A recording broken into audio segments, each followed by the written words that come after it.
اولیاء اللہ کی اقسام۔ اولیاء اللہ دو قسم کے ہوتے ہیں، تشریع ولی اور تکوینی ولی۔ تشریع ولی یعنی اللہ سے قرب رکھنے والے اولیاء حضور کی امت میں بے شمار ہیں۔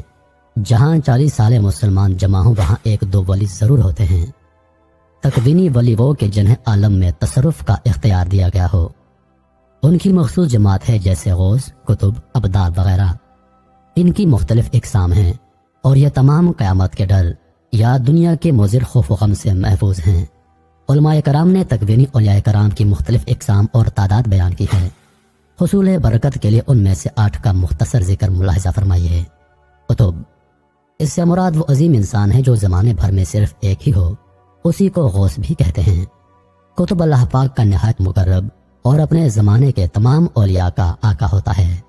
ائمہ، یہ ہر دور میں صرف 2 ہوتے ہیں، ایک کا صفاتی نام عبد الرب اور دوسرے کا صفاتی نام عبد الملک ہوتا ہے۔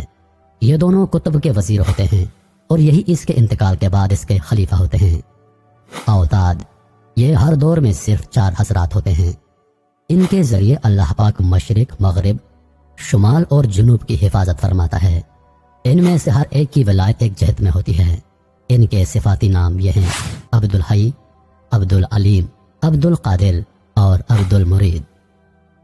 ابدال، یہ 7 سے کم و بیش نہیں ہوتے۔ اللہ پاک نے انہیں اقالیم سبا کی حفاظت کی ذمہ داری عطا فرمائی ہے۔ ہر بدل کی ایک اقلیم ہوتی ہے جہاں اس کی ولایت کا سکہ چلتا ہے۔ تقبا ہر دور میں 12 نقیب ہوتے ہیں۔ ان میں سے ہر نقیب آسمان کے 12 برجوں میں سے ایک ایک برج کی خاصیتوں کا عالم ہوتا ہے۔ شیطان اور اس کے ان تمام پوشیدہ معاملات کو بھی جانتے ہیں جن کو شیطان خود نہیں جانتا۔ اللہ پاک نے انہیں یہ شان عطا فرمائی ہے کہ کسی شخص کے زمین پر لگے پاؤں کے نشان دیکھ کر انہیں اس کے بدبخت اور خوش بخت ہونے کا علم ہو جاتا ہے۔ نجبا ہر دور میں 8 سے کم یا زیادہ نہیں ہوتے۔ ان حضرات کے احوال سے ہی قبولیت کی علامات ظاہر ہوتی ہیں۔ حال کا ان پر غلبہ ہوتا ہے اور اس غلبے کو صرف وہ اولیاء الظام پہچان سکتے ہیں جو مرتبے میں ان سے اوپر ہوتے ہیں۔ رجال الغیب، یہ حضرات 10 سے کم و بیش یعنی کم اور زیادہ نہیں ہوتے۔ ہمیشہ ان کے احوال پر انوار الہی کا نزول رہتا ہے، لہٰذا یہ اہل خشوع ہوتے ہیں اور سرگوشی میں بات کرتے ہیں۔ یہ مستور یعنی نظروں سے اوجھل رہتے ہیں۔ اہل اللہ جب بھی لفظ رجال الغیب استعمال فرماتے ہیں تو ان کا مطلب یہی حضرات ہوتے ہیں۔ کبھی اس لفظ سے نگاہوں سے اوجھل انسان اور کبھی مومن جن بھی مراد دیے جاتے ہیں۔ نیز کبھی ان لوگوں کو بھی رجال الغیب کہا جاتا ہے جنہیں علم اور رزق خزانہ غیب سے عطا ہوتا ہے۔ رجبی یہ ہر دور میں 40 ہوتے ہیں۔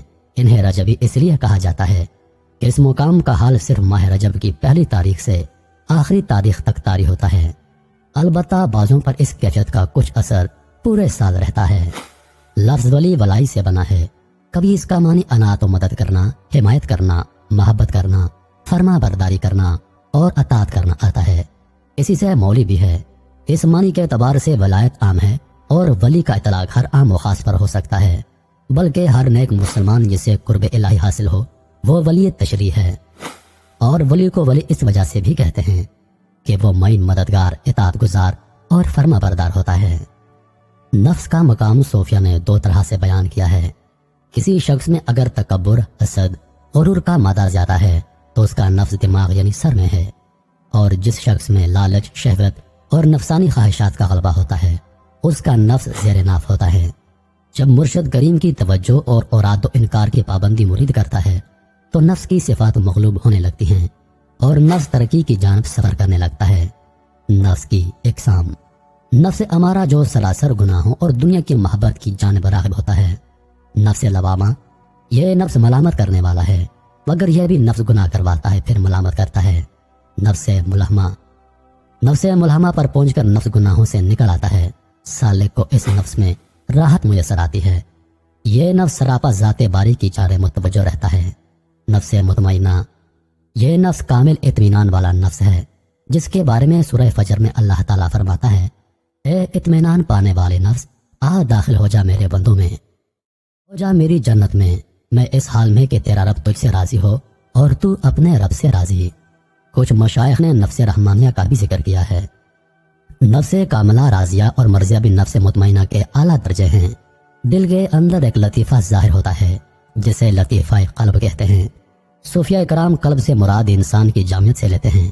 اس کا مقام بائیں پستان سے 2 انگلی نیچے ہے۔ مرشد کریم کے بتائے ہوئے ذکر اذکار اور مراقبہ کی مشق سے قلب صاف ہونے لگتا ہے اور آہستہ آہستہ قلب بالکل پاک اور صاف ہو جاتا ہے۔